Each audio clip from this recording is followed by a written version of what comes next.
মাহফিলকে যেন কবুল আর মঞ্জুর করেন। আমরা প্রায় শেষ দিকে চলে এসেছি। সিনিয়র এক দুজন উলামায়ে কেরাম রয়েছেন, ওনাদের কাছ থেকে আমরা আলোচনা শুনবো ইনশাআল্লাহ। আল্লাহ জাযাকুমুল্লাহ খায়রান। বক্তব্য রাখার জন্য অনুরোধ করতেছি বিশিষ্ট আলেম দ্বীন সংগঠক হযরত মাওলানা অধ্যাপক আব্দুল কাদের সালেহ হাফিজাহুল্লাহকে। বক্তব্য নিয়ে আসছেন উস্তাদ হযরত মাওলানা অধ্যাপক আব্দুল কাদের সালেহ।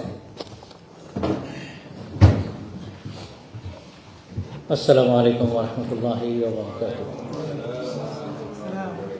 আলহামদুলিল্লাহি রাব্বিল আলামিন ওয়াসসালাতু ওয়াসসালামু আলা রাসূলিল কারীম ওয়া আলা আলিহি ওয়া আসহাবিহি আজমাইন। সম্মানিত সভাপতি হযরত উলামায়ে কেরাম ও আজকে হযরত মাওলানা সৈয়দ আব্দুল নূর রহমতুল্লাহি আলাইহির তাজিয়াতে যারা উপস্থিত হয়েছে, ওনার সম্পর্কে যথেষ্ট বলা হয়েছে এবং সম্ভবত আমার মামা পীর আহমেদ কুতুব যা শুরু করেছিলেন তাকে 1 ঘন্টা সময় দিলে তিনি তার অভিজ্ঞতা বলতে পারতেন।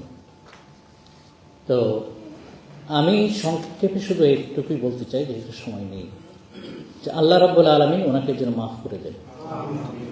এটাই সবচেয়ে বড় জিনিস, আজকে তার জন্য দোয়া করা এবং তার যত খিদমাত আছে এগুলোকে আল্লাহ পাক যেন কবুল করে নেন। আর তার আওলাদ এবং তার সন্তান যাদেরকে তিনি রেখে গিয়েছেন, নিজ হাতে তৈরি করেছেন, তাদেরকে আজীবন যেন দিনের খেদমতের উপর সাবেক কদমে আল্লাহ পাক দান করেন। আর উনি আমার সাথে ব্যক্তিগতভাবে সম্পর্কিত।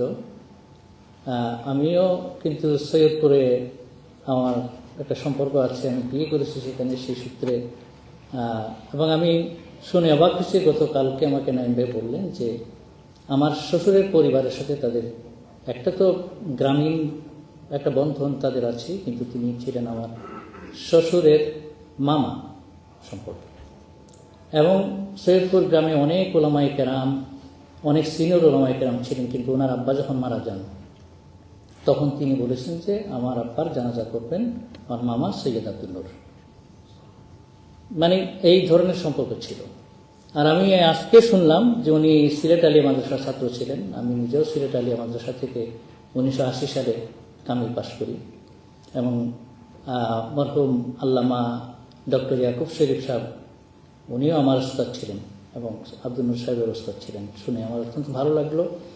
তো দোয়া করি আল্লাহ পাক ওনাকে যেন তার খিদমত করে কবুল করেন এবং ওনাকে যেন জান্নাতুল ফেরদাউস দান করেন। জাযাকুমুল্লাহ তাআলা। আসসালামু আলাইকুম ওয়া রাহমাতুল্লাহি ওয়া বারাকাতুহু।